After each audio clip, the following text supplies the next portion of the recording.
Her father slid the envelope toward me across the polished table as though offering a generous handout. "We believe this is for the best, for all of us," he remarked, his smile strained and forced. "You've enjoyed your time, but our daughter needs a partner who can truly match her level." I left it untouched. My wife blinked in bewilderment. "Dad, what exactly is this?" Her mother quickly joined in. "It isn't meant to hurt you, darling. We simply feel it's time to move past childhood dreams. My name is Ethan Shaw. I have been married to Lena for 3 years now. Throughout that time, she has always seen me as an unassuming man with an ordinary tech position, someone who enjoys inexpensive coffee and prefers a straightforward life.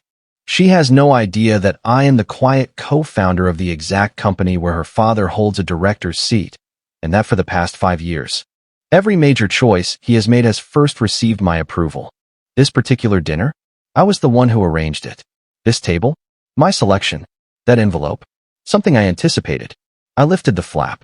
A check rested inside. $500,000. The condition, leave Lena permanently. I raised my eyes gradually.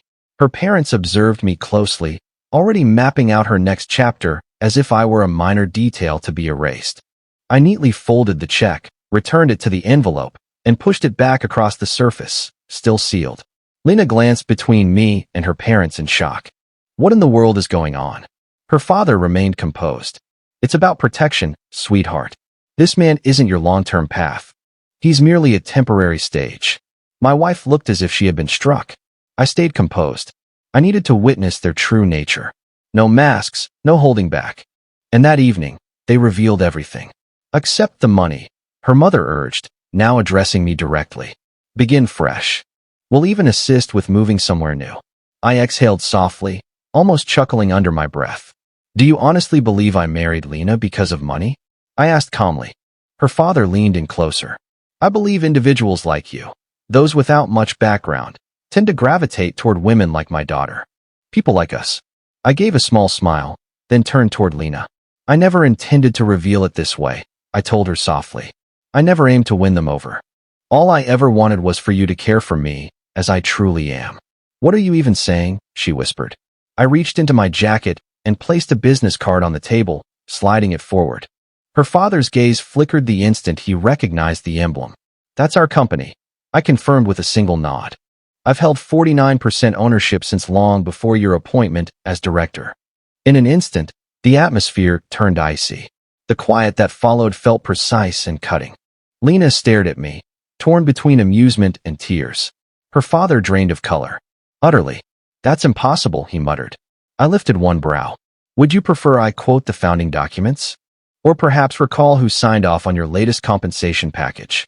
His mouth opened, yet no sound emerged. My wife lifted the card, examining it in astonishment.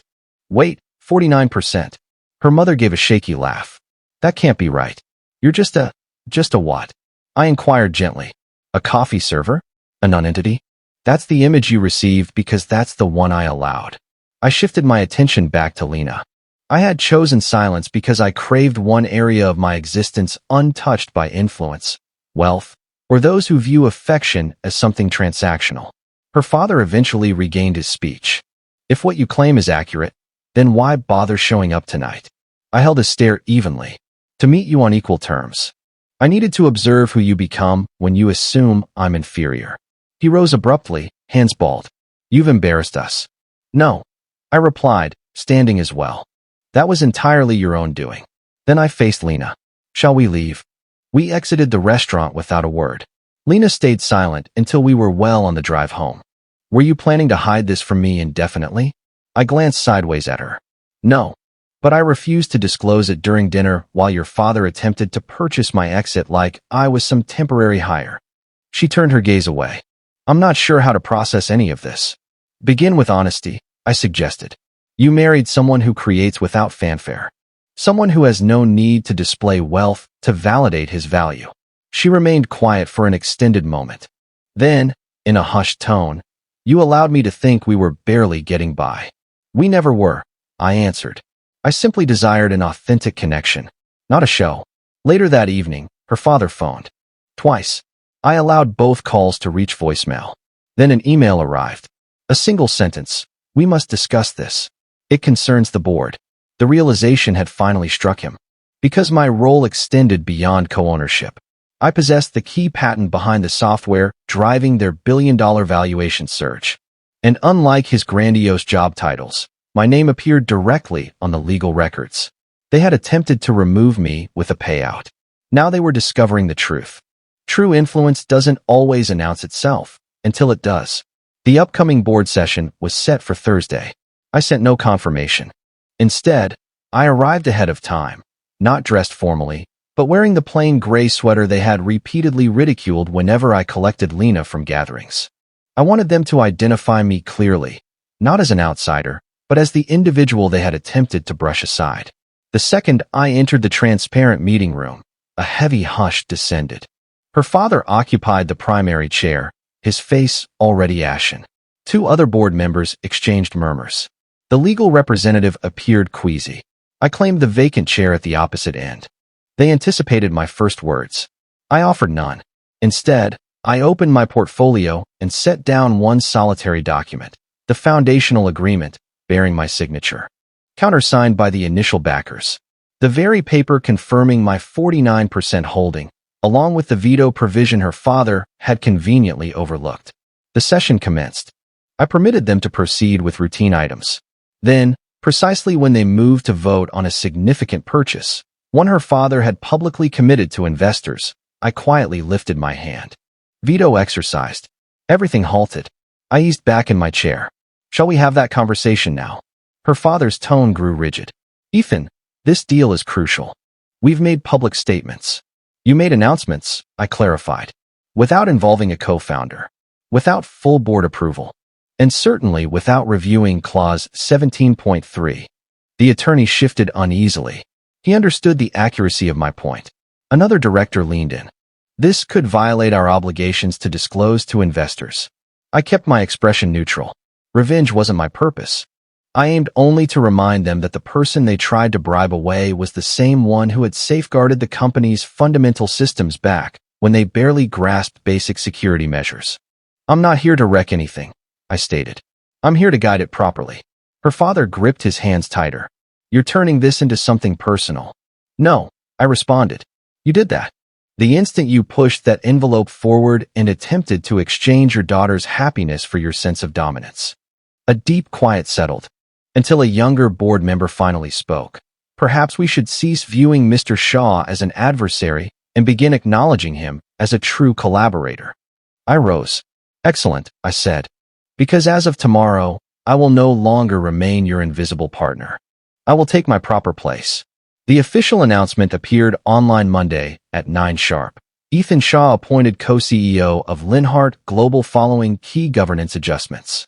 Messages flooded in almost immediately. Old coworkers, friends from university, even a couple of Lena's relatives who had once teased that I had married above myself. The narrative shifted entirely. I was no longer merely the spouse. I was the individual directing the organization they had all assumed I could never belong to. I entered the main office without scanning a pass. The front desk staff rose upon recognizing me. In the private elevator, her father stood alone. We rode upward in silence for several floors. Then he muttered, "You believe you've triumphed." I kept my eyes forward. This was never about winning. He gave a bitter laugh. "You've shamed me." I turned to face him steadily. "No. You accomplished that the moment you mistook restraint for inadequacy." The doors parted. I exited first. That same day, I implemented two important decisions. First, I reinstated the entry-level engineering group he had eliminated the previous quarter under the guise of cost control. Second, I reassigned him to a purely consultative position, no voting power, still compensated and present, yet excluded from critical deliberations. He raised no objection. He understood perfectly. The individual he had belittled over dinner now approved even his reserved parking space. Lena joined me on the rooftop terrace that night, the very spot where we once discussed ambitions far beyond paying bills and eating simple meals. She rested against the barrier, gazing at the city lights. "You truly intended never to share this with me?" she asked quietly. I positioned myself next to her. "Not until I was certain your feelings were for the person, not the position." She gave a slow nod. "And now the position belongs to me." But what gives it real meaning is still you. She drew the same dinner envelope from her pocket, folded, untouched. I never broke the seal, she said. There was no need. I accepted it, studying the proposal her parents had drafted to eliminate me. Then I ripped it cleanly in two. Not for theatrics. Simply because it held no value. I regret that they viewed you that way, she murmured. I met her eyes. They perceived only what I permitted them to see. She smiled faintly. Still the reserved one. I shook my head. Not any longer. Behind us, the building's illumination reflected across the towering windows. No longer solely his domain. No longer concealed. I never required noise to claim my place. I simply waited until the quiet became mine to command.